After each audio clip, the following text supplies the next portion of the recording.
لله رب العالمين أشهد أن لا إله إلا الله وحده لا شريك له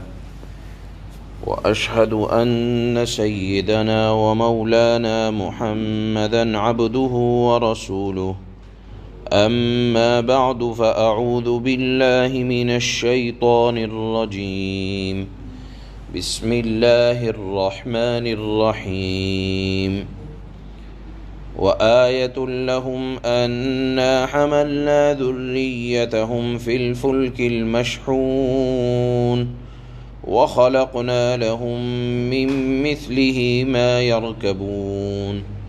وإن نشأ نغرقهم فلا صريخ لهم ولا هم ينقذون إلا رحمة منا ومتاعا إلى حين وإذا قيل لهم اتقوا ما بين أيديكم وما خلفكم لعلكم ترحمون وما تأتيهم من آية من آيات ربهم إلا كانوا عنها معرضين وإذا قيل لهم أنفقوا مما رزقكم الله قال الذين كفروا للذين آمنوا أنطعم من لو يشاء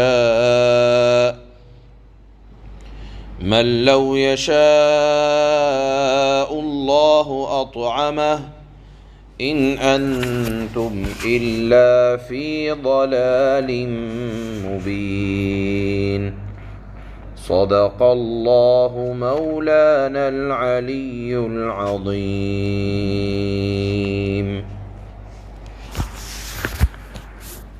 اللہ اپنی قدرت کی بعض نشانیاں بیان کر کے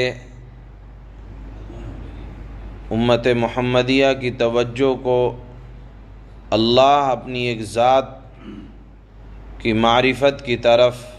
دلانا چاہتے ہیں کہ اللہ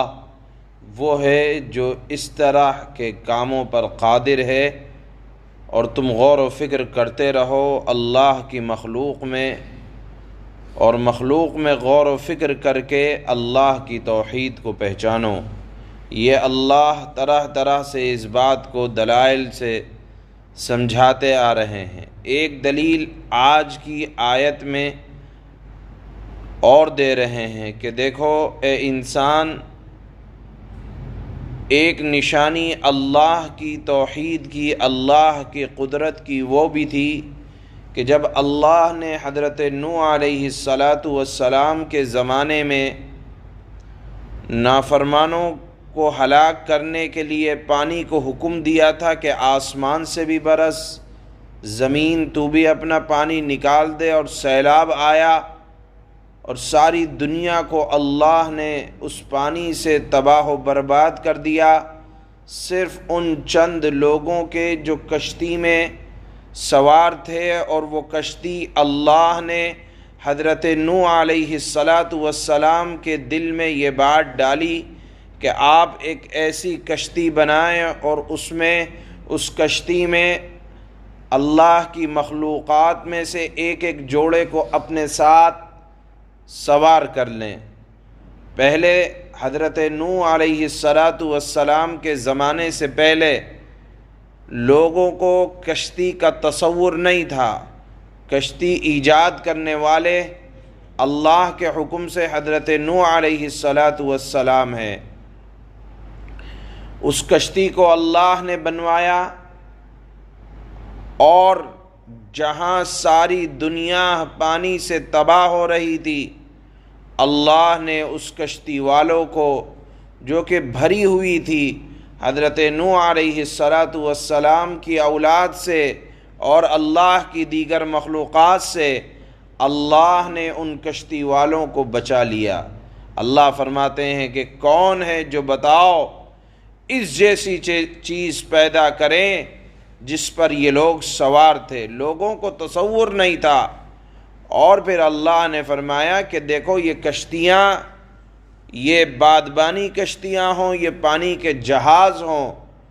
یہ موج مارتے ہوئے سمندر کے اندر تنکے کی حیثیت رکھتے ہیں۔ اتنا بڑا سمندر، جہاز چاہے جتنا بڑا ہو لیکن سمندر کی طاقت کے آگے کوئی حیثیت نہیں رکھتا۔ بڑے سے بڑے جہاز ڈوب جاتے ہیں، تنکے کی حیثیت ہے۔ اللہ فرماتے ہیں تم ادھر سے ادھر اس میں سفر کرتے ہو، ادھر سے ادھر اپنا سامان پہنچاتے ہو، ادھر سے ادھر آنے جانے کے لیے اس کو استعمال کرتے ہو، نہ وہ ڈوبتا ہے اور آرام سے اس کے اندر سفر ہو جاتا ہے۔ بتاؤ ہماری رحمت کے علاوہ، اللہ کی رحمت کے علاوہ جہاز کو پانی میں کون سی طاقت روکے رکھتی ہے؟ اللہ نے فرمایا کہ یہ ہماری نشانیوں میں سے ایک نشانی ہے۔ اب جب اتنی ساری نشانی بتلا دی گئی توحید کی، اللہ فرماتے ہیں کہ جب نافرمانوں سے کہا جاتا ہے کہ اپنی سرکشی سے، اپنے گناہوں سے، اپنے تکبر سے نادم ہو کر شرمندہ ہو جاؤ اور اعمال کفریہ سے توبہ کر لو، اللہ تمہیں عذاب سے بھی بچا لے گا، معاف بھی کر دے گا، تو اللہ فرماتے ہیں کہ یہ منہ بنا کر منہ پھیر لیتے ہیں اور ان باتوں پر، ان نصیحتوں پر ذرا کان نہیں دھرتے اور خدائی احکام سے روگردانی کر دیتے ہیں۔ اور یہ اس طرح کا معاملہ کرنا یعنی شرعی احکام کو ٹھکرا دینا، منہ بنا کر پھیر لینا، یہ تو ان کی عادت ہو گئی ہے۔ یہاں ایک بات یاد رکھنا چاہیے کہ خدا کو اپنے احکام کی نافرمانی ایک بات، اور خدائی احکام سے منہ پھیر لینا یہ دوسری بڑی نافرمانی ہے۔ اگر آدمی کبھی شریعت پر عمل نہ کر پا رہا ہو، یہ گناہ تو ہے ہی، لیکن آدمی شریعت کو ہلکے انداز میں پیش کرے یا یہ کہے کہ مثال کے طور پر کسی بات کی طرف توجہ دلائی گئی کہ تو مولویوں کا کام ہے، یا اس طرح کے جملے کس دینا، یہ در حقیقت بڑے بڑے نافرمانوں کی علامت اللہ نے قرار دی ہے۔ مسلمان اگر گناہ ہو رہا ہے تو کم سے کم نادم تو رہے، شرمندہ تو رہے، چہ جائے کہ نادم و شرمندہ ہونے کے باوجود کہ بغیر وہ یہ کہے کہ منہ پھیر لے، منہ بنا دے، اللہ کو یہ ادا انتہائی ناپسندیدہ ہے۔ اللہ نے فرمایا کہ ان لوگوں سے، یعنی جب نافرمانوں سے کہا جاتا ہے تو نہایت بھونڈے طریقے سے مذاق اڑا کر کچھ کا کچھ جملے نکال دیتے ہیں کہ تو ان لوگوں کا بس یہی کام رہ گیا۔ اللہ کے نبی صلی اللہ علیہ وسلم ارشاد فرمایا اللہ نے کہ اے نبی آپ ان کی باتوں کو ذرا دل پہ نہ لیں، اللہ ان سے نمٹنے کے لیے کافی ہے۔ ایک بات، اور دوسری بات اللہ نے فرمائی کہ دیکھو یہ لوگ بھی یہ سمجھتے ہیں کہ غریبوں پر خرچ کرنا چاہیے، یہ بھی یہ سمجھتے ہیں کہ غریبوں کے اوپر خرچ کرنا یہ بڑی اچھی بات ہے، لیکن جب آپ ان سے زکوٰۃ کا، صدقات کا آپ ان کو حکم دیتے ہیں تو یہ آپ کا مذاق اڑانے کے لیے انتہائی بھونڈے انداز میں یہ کہتے ہیں کہ جن کو اللہ نے کھانے کے لیے نہیں دیا، جن کو اللہ نے پہننے کے لیے نہیں دیا، جن کو خود اللہ نے نہیں دیا، تو ہم ایسے لوگوں کو کیوں کر کھلائیں، کیوں کر پہنائیں؟ اللہ فرماتے ہیں یہ بھی ان کی عادت ہے کہ جب زکوٰۃ، صدقات اور غرباء اور فقراء کو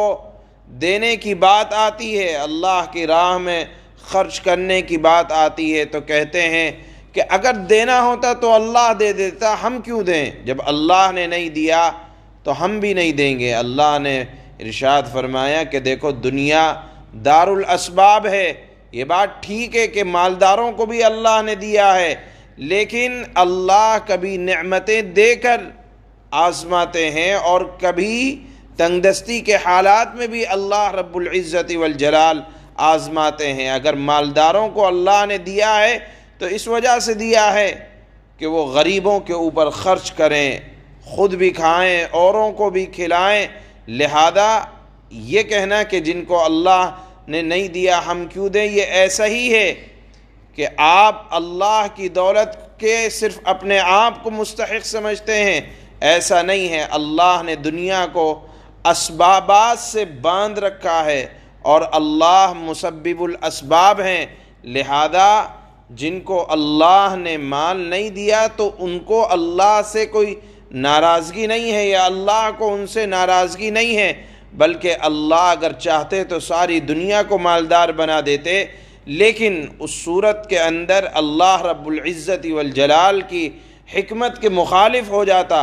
اللہ نے کچھ کو غریب بنایا، کچھ کو مالدار بنایا، تاکہ مالدار غریب کے کام آ سکے اور غریب مالدار کے کام آ سکے اور دنیا کا نظام چلتا رہے۔ اگر سارے ہی مالدار ہوتے تو مالداروں کی مدد کون کرتا، ایک دوسرے کے کام کون آتا؟ دنیا چل رہی ہے، غریب مالدار کی مدد کرتا ہے، مالدار غریب کی مدد کرتا ہے۔ اسبابات کی یہ دنیا ہے، اس میں ایک دوسرے کے لیے کام آیا جاتا ہے تو سب کا نظام بہترین چلتا رہتا ہے۔ یہی اللہ کی حکمت کا حکم ہے۔ لہذا جہاں شریعت کی بات آئے تو اس کے کسی حکم کو ہلکا سمجھ کر اس کا مذاق اڑانا یہ اللہ کو انتہائی ناپسند ہے۔ اس کو اللہ نے کفار مکہ کی نشانی اور علامت اور نافرمانوں کا قول ذکر کیا ہے۔ لہذا کبھی بھی شریعت کے کسی حکم کا مذاق نہیں اڑانا چاہیے۔ اگر نافرمانی ہو رہی ہے تو اپنی کوتاہی سمجھنا چاہیے، لیکن نافرمانی کے باوجود کے بعد شریعت کا مذاق اڑانا یہ اللہ کو انتہائی ناپسندیدہ ہے۔ پہلے اللہ نے اپنی توحید کی علامتوں کو ذکر کیا، پھر اس بات کو ذکر کیا کہ دیکھو نافرمان شریعت کے مقابلے میں اس طرح کی باتیں کرتے ہیں، ان سے بچنا چاہیے۔ اللہ فرماتے ہیں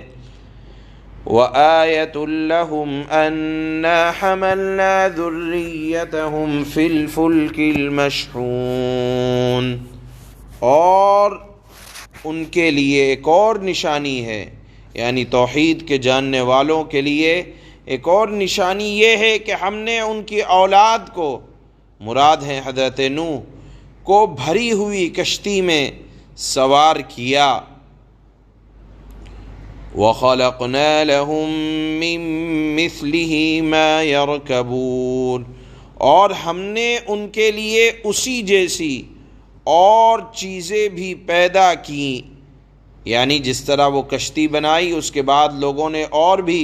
اس کو دیکھا دیکھی بہت سی کشتیاں اور جہاز بنائے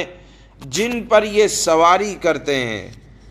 اس سے پہلے دنیا میں کشتی کا وجود نہیں تھا۔ پہلی کشتی حضرت نوح علیہ السلام نے اللہ کے حکم سے بنائی وحی کے مطابق۔ وَإِن نَّشَأْ نُغْرِقْهُمْ فَلَا صَرِيخَ لَهُمْ وَلَا هُمْ يُنقَذُونَ، اور اگر ہم چاہیں تو انہیں ڈبا ڈالیں، یعنی دنیا میں جتنے پانی میں جہاز اور کشتیاں چل رہی ہیں وہ اگر اللہ چاہیں تو تنکے کی بھی حیثیت نہیں ہے پانی کے سامنے۔ اللہ فرماتے ہیں اگر ہم چاہیں تو تمام کو ڈبا ڈالیں، جس کے بعد نہ تو ان کی کوئی فریاد کو پہنچے اور نہ ان کی جان بچائی جا سکے۔ إِلَّا رَحْمَةً مِّنَّا وَمَتَاعًا إِلَىٰ حِينٍ، لیکن یہ سفر کا نظام تمام کا تمام ہماری طرف سے ایک رحمت ہے اور ایک معین وقت تک زندگی کا مزہ اٹھانے کا موقع ہے جو انہیں دیا جا رہا ہے۔